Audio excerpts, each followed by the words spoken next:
भाषा की समृद्धि तथा गत्यात्मक विकास के लिए उसका शब्द समूह विशेष महत्व रखता है। किसी भी भाषा के विकास, समृद्धि के लिए जो है और गत्यात्मक विकास मतलब किसी भी चीज़ के लिए साहित्यात्मक या किसी भी चीज़ गतिविधि के लिए जो उपयोग में लाया जाने वाली बात होती है, उसके लिए भाषा की समृद्धि के लिए उसका शब्द समूह जो है, उसमें किस प्रकार के शब्द वगैरह हैं, उसमें उसका क्या क्या स्टैंडर्ड है, क्या मानक है, ये सभी बहुत ही महत्वपूर्ण स्थान रखता है। भाषा विकास के साथ उसकी अभिव्यक्ति शक्ति में भी वृद्धि होती है। भाषा विकास जैसे-जैसे आगे बढ़ता है, भाषा विकसित होती है, उसके साथ-साथ उसकी अभिव्यक्ति शक्ति अभिव्यक्ति शक्ति मतलब किसी चीज़ को दर्शाने की जो पावर है, उस भाषा में धीरे-धीरे आ जाती है। इस प्रकार भाषा में नित्य परिवर्तन होता रहता है। अभी थोड़ी देर पहले वही बात हम लोग कर रहे थे कि जैसे-जैसे वो भाषा का विकास होता है ना, वैसे-वैसे उसमें परिवर्तन होते जाती है और उसकी अभिव्यक्ति शक्ति बढ़ती जाती है। और उसमें परिवर्तन होना स्वाभाविक है क्योंकि उसको कुछ-कुछ दिन पर उसको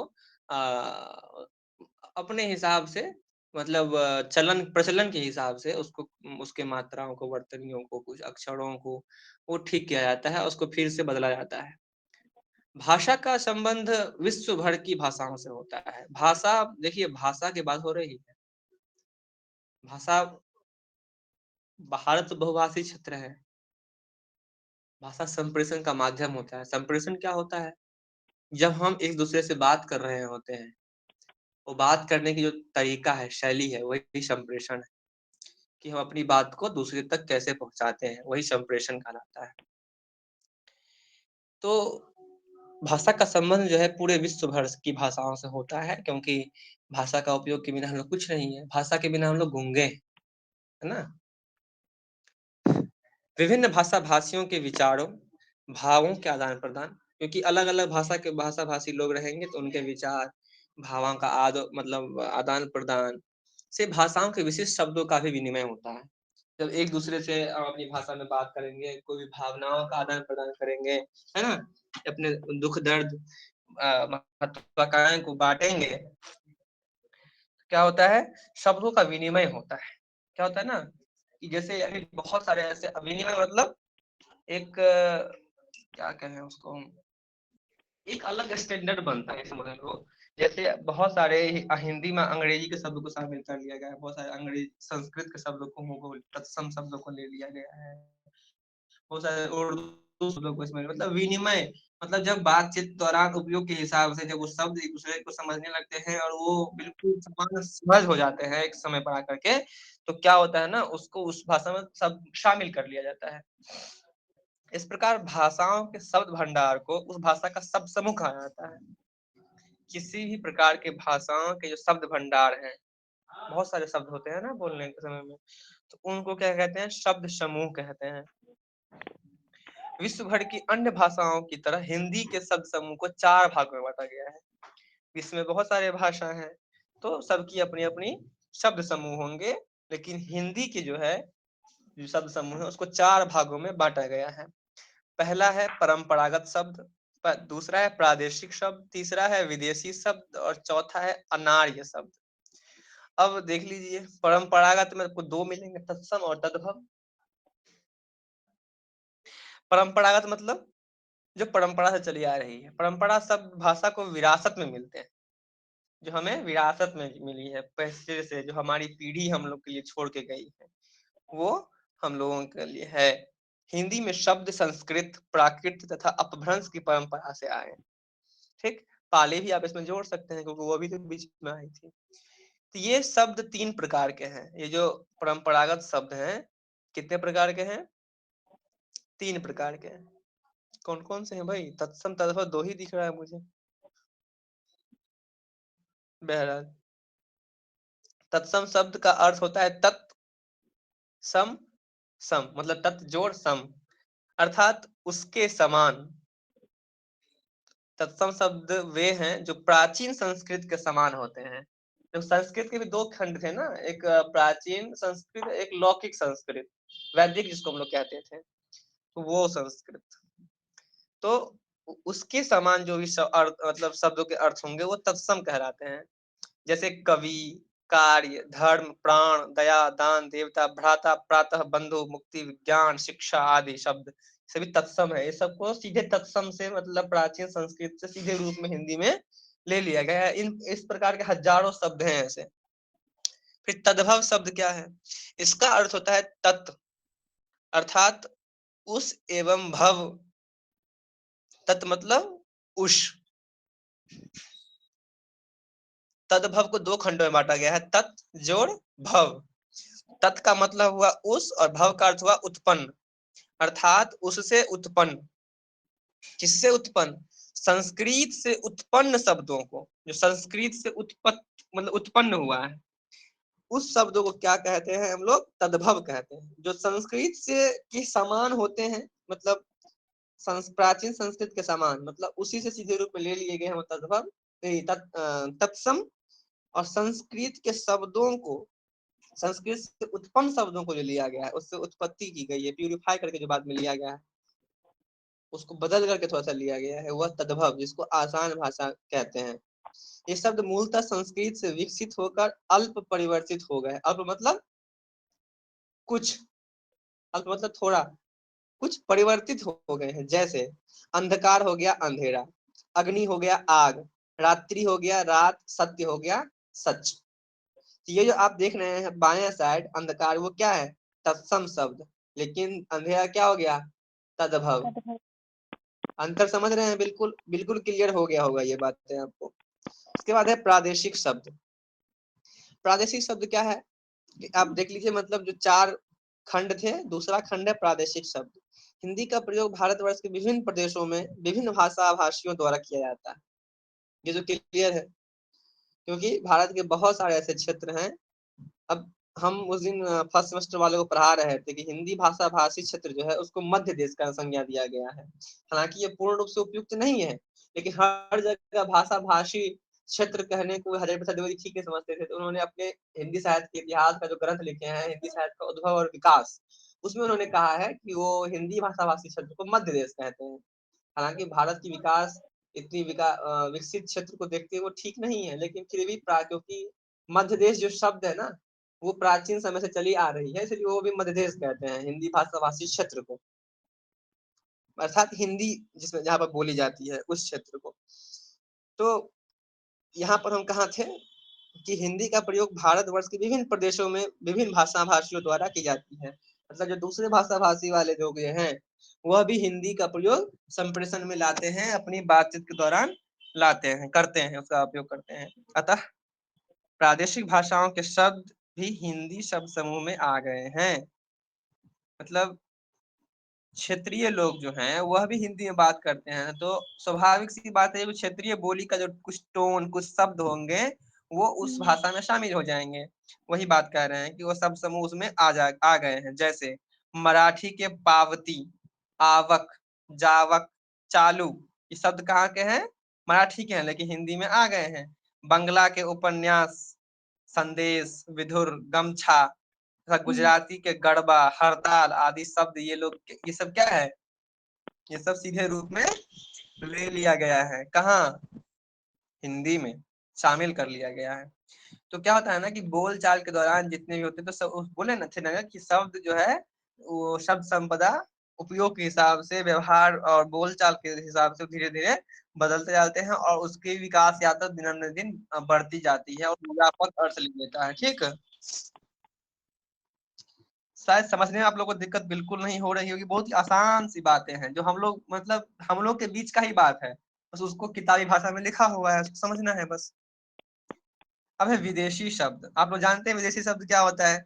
हम लोग खाली अंग्रेजी समझते हैं, लेकिन बहुत सारे हैं, ध्यान दीजिए। जो शब्द हिंदी में विदेशी भाषाओं से लिए गए हैं, समझ रहे हैं? बिल्कुल स्पष्ट है। या आ गए हैं, या तो वहां से ले लिए गए हैं, या वो आ गए हैं, वो विदेशी शब्द कहलाते हैं। मुस्लिम तथा अंग्रेज शासकों के कारण उनकी भाषाओं के शब्द हिंदी में अत्यधिक मात्रा में आए हैं, क्योंकि वो सब विदेश से हमारे यहाँ आए थे, हमारे यहाँ बस गए। हमारी भाषा में जो वो लोग बात करते थे, तो उन लोगों के बहुत सारे ऐसे शब्द थे जो हमारी भाषा में, हिंदी में मतलब शामिल हो गई। फारसी, अरबी तथा तुर्की शब्द भी हिंदी में अपनाए गए हैं। जैसे फारसी शब्द में खत, खुदा, दरवाजा, जुकाम, मजबूर, फरिश्ता आदि, ये सभी आप लोग उपयोग में लाते होंगे। बिल्कुल, मजबूर, मजदूर सब लाते ही। दरवाजा हम लोग कहते हैं ना, खुदा, खत, बहुत मतलब हम लोग हिंदी, ये अगर नहीं बताया जाए, ये सब नहीं पढ़े, तो हम लोग को पता ही चलता है कि ये हिंदी का है या फारसी का है ना। फिर अरबी शब्द बहुत सारे आए हैं, एहसान, किताब, ईमान आदि। बताओ, किताब जो हम लोग पढ़ते हैं वो किताब कहाँ का शब्द है? अरबी शब्द है। पूछ दिया जाएगा परीक्षा में, ऑब्जेक्टिव में, समझ रहे हैं? जब 50 या 100 नंबर की परीक्षा होगी, अब तुम लोग को तो नहीं होगी, जो जूनियर उन लोगों की होगी, तो पूछ दिया जाता है कि किताब शब्द किस भाषा से लिया गया है, किस शब्द शब्द किस शब्द समूह से लिया गया है, तो अरबी शब्द है। बताओ।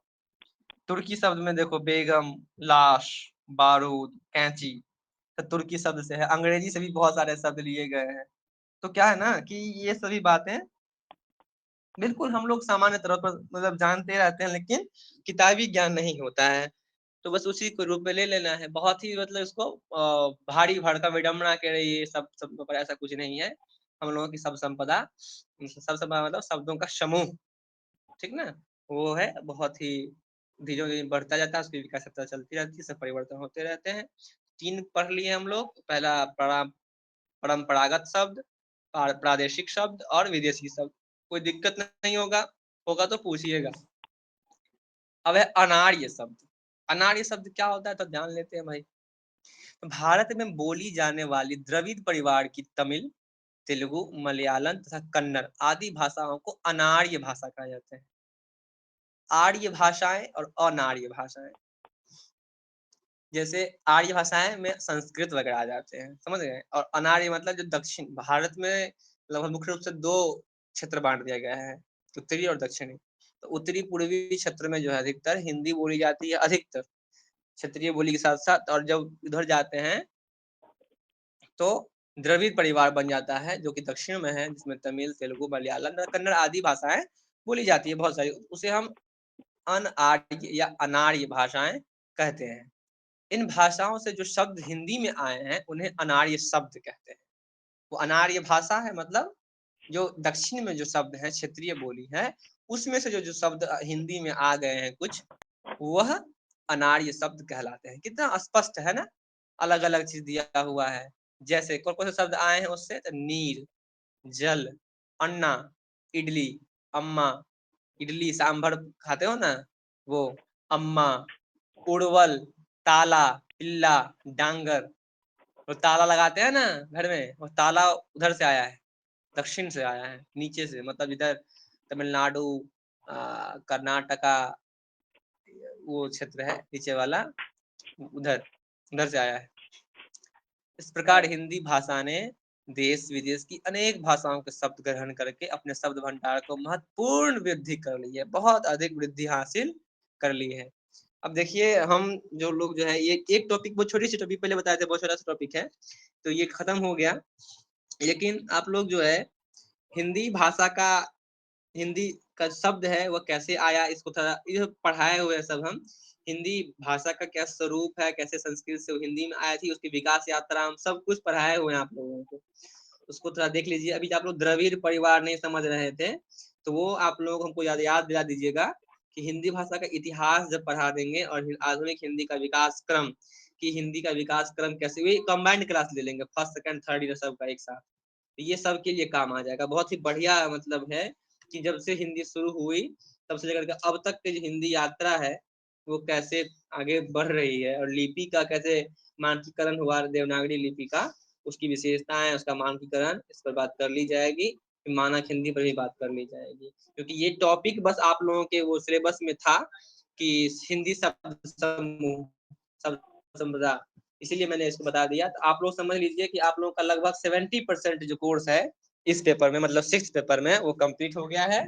बस आप लोगों का रह क्या गया है कि प्रयोजन बोल रहे हैं, प्रौद्योगिकी और तकनीकी भाषा और अनुवाद की भाषा, तो वो आप लोग करेंगे। फिलहाल अनुवाद के लिए आप लोग को कुछ वर्ड मीनिंग है ना, अंग्रेजी से हिंदी में अनुवाद जो परीक्षा में पूछे जाते हैं, आप लोग को ऑब्जेक्टिव जो देगा ना, उसमें से कम क्या, लगभग 5 या 10 पूरा का पूरा देता है, वही क्वेश्चन देख लेते हैं हम। वही देता है, मतलब आपको अंग्रेजी से हिंदी में अनुवाद करने के लिए देगा 10 का 10। 20 नंबर आपका उसी पर निर्भर करता है, तो आपको वर्ड मीनिंग याद करना पड़ेगा, जो कि आप लोगों को हम भेज देते हैं। एक दिन में जितना भेजेंगे उसमें कभी 15 रहेगा, कभी 20 रहेगा, कभी 25 रहेगा। इतना वर्ड मीनिंग आप लोगों को याद करना पड़ेगा। आप लोग अब स्नातक के छात्र छात्रा हैं। देखते हैं वर्ड मीनिंग, हाँ मिल गया। ज्यादा नहीं है, कितना है लगभग 1 2 3 4 5 6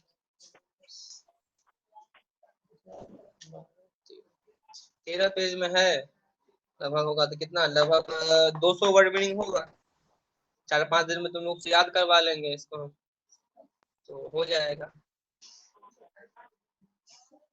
लेकिन हम याद करने देंगे तो उसको सुनेंगे भी हम, तब आगे बढ़ाएंगे। वैज्ञानिक और तकनीकी शब्दावली तुम लोग में लगा हुआ है ना, उसको पढ़ाएंगे, लेकिन उसी में आएगा वर्ड मीनिंग वाला जो बात हम बताए थे, अनुवाद प्रक्रिया वाला। तो वो बताएंगे अनुवाद क्या है, उसकी परिभाषा बताएंगे, कैसे अनुवाद होता है, इसका स्वरूप क्या है, सब पर बात होगी धीरे धीरे। लेकिन फिलहाल आप लोग जो है वर्ड मीनिंग हम भेज देंगे टास्क में, वो आप लोग याद कर लीजिएगा। आप लोगों का लगभग 70% जो कोर्स है वो कंप्लीट हो ही चुका है।